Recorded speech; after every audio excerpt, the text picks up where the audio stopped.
ভোরের এই সময়টায় মানুষ যখন ঘুমে ডুবে থাকে, ঠিক তখনই কিছু স্বপ্ন জন্ম নেয় কুয়াশার ভেতর। আজকের এই সকালটা শুধু সকাল নয়, এটি মাটি এবং মানুষের জীবনের গল্প। ভোরের আজান কানে আসতেই ঘুম ভাঙলো। চারপাশ তখনও ঘন কুয়াশা।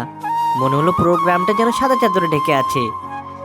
আমি উঠে পড়লাম। আজ একটু আলাদা সকাল, মসজিদে নামাজ পড়তে যাব, সাথে আমার এক ছোট ভাই।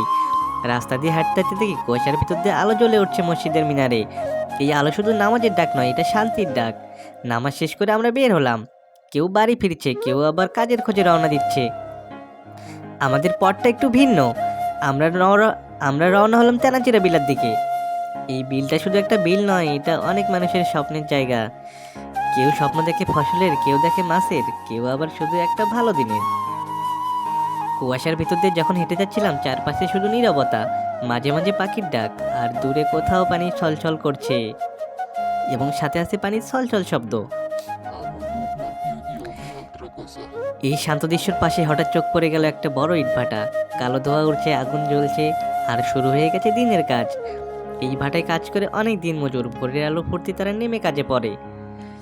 কেউ মাটি কাটে, কেউ ইট বানায়, কেউ আবার মাথায় করে ইট বয়ে নিয়ে যায়। ইটভাটা একদিকে যেমন পরিবেশ দূষণ করে, আকাশে ছড়ে কালো ধোঁয়া, নষ্ট করে চারপাশের জমি। অন্যদিকে এই ভাটায় আবার অনেক পরিবারের সংসার চলে। এই একটাই আয়ের পথ। এই ভাটার আগুনে যেমন ইট পড়ে, তেমনই পড়ে অনেক মানুষের জীবন। কিন্তু তবুও তারা আসে, কারণ পেটের দায় অনেক বড় দায়। ভাটার পাশেই বিস্তীর্ণ জমা জমি। কিছু জমিতে এখনো ফসল নেই, কিছু জমিতে আগের মৌসুমের চিহ্ন। এই জমিগুলো একদিন সবুজে ভরে উঠবে, স্বপ্নে ভরে উঠবে। আর যে স্বপ্ন কৃষকের মুখে হাসি ফোটাবে। একজন কৃষক তার ফসলকে বাড়ি আনা পর্যন্ত অনেক পরিশ্রম করে। একদিকে ধোঁয়ার আগুন, অন্যদিকে কুয়াশার পানি, দুইটো একসাথে দাঁড়িয়ে আছে ঠিক জীবনের মতো। আমরা কিছুক্ষণ দাঁড়িয়ে তাকিয়ে থাকলাম। ভাবলাম এই বিল, এই ভাটা, এই মানুষগুলো সব মিলেই তো আমাদের গ্রাম। সকালটা ধীরে ধীরে পরিষ্কার হতে লাগলো। কুয়াশা সরে যাচ্ছে, সূর্য উঠছে, আর সেই সূর্যের আলোয় নতুন দিনের গল্প শুরু হচ্ছে। হয়তো এই বিল একদিন কারো স্বপ্ন পূরণ করবে, হয়তো এই ভাটার আগুন একদিন কমে যাবে, কিন্তু আজকের এই সকাল আমাদের মনে রয়ে গেল একটি বাস্তব গল্প হিসেবে।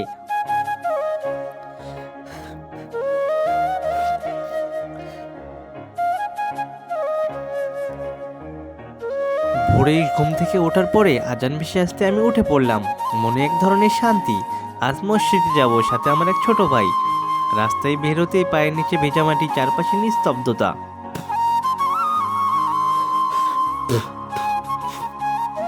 কুয়াশার ভিতর দিয়ে হাঁটতে হাঁটতে দেখি কিছু পানি উড়ে যাচ্ছে। কুয়াশার ভিতর দিয়ে হাঁটতে হাঁটতে দেখি কিছু পাখি উড়ে যাচ্ছে। পানির উপর হালকা ঢেউ, কোথাও কোথাও নৌকার পুরনো দাগ। এই নীরবতার ভেতর এক ধরনের সৌন্দর্য আছে, যেটা শহরে পাওয়া যায় না। হঠাৎ করে এই শান্ত দৃশ্যের পাশে চোখে পড়লো একটি মানুষ কাজ করতেছে জমির ভিতর। তার কাজ দেখে আমরা কিছুক্ষণ চেয়ে থাকলাম। একজন কৃষক জমিতে ফসল ফলানোর জন্য কত কষ্ট করে। ফসল বপন থেকে শুরু করে ফসল ঘরে নেওয়া পর্যন্ত তাকে রাত দিন এখানে কঠোর পরিশ্রম করতে হয়, কিন্তু তবুও তারা তাদের ন্যায্য মূল্য পায় না। একজন কৃষকের মতো জীবন অনেক দুর্বিষহ, কঠিন, কিন্তু তারপরেও হয়তো তারাই পৃথিবীতে সবচেয়ে বেশি সুখী, কারণ তারা হালাল পথে রোজগার করে দিন আনে দিন খায় এবং এভাবে তাদের জীবন অতিবাহিত করতেছে, এবং তারা আল্লাহর পথে থাকার সবসময় চেষ্টা করে। তাই আমি বলি কৃষকের জীবনই সব থেকে ভালো। আর শহরের এই বন্দি জীবনের চেয়ে গ্রামের খোলামেলা জীবন অনেক অনেক কয়েক শতগুণ ভালো। আমাদের গ্রামের পাশে রয়েছে একটি বাজার, যার নাম বটতলা বাজার। এইখানে হাঁস, মুরগি, গরু, ছাগল থেকে মনোহরি পণ্য, কাপড় চোপড় সব কিছুই পাওয়া যায়। বাজারের সাথে একটি মসজিদ রয়েছে। মসজিদটি দেখতে অনেক সুন্দর, এবং এই মসজিদের সাথে রয়েছে বটতলা স্কুল, এটির নাম কমলপুর সরকারি প্রাথমিক বিদ্যালয়, এবং সাথেই রয়েছে মাদরপাড়া উচ্চ বিদ্যালয়। এই দুইটি স্কুলের মাঝে এখন কাজ চলতেছে, যার কারণে মাঠটি বন্ধ। মাঠ বন্ধ থাকার কারণে গ্রামের ছেলেমেয়েরা খেলাধুলা করতে পারতেছে না, তাই তাদের মন খারাপ। তাই আমি তাদের নিয়ে প্ল্যান করলাম প্রতিদিন ফজর নামাজ পড়ে বাইরে ঘুরে বেড়ানোর জন্য।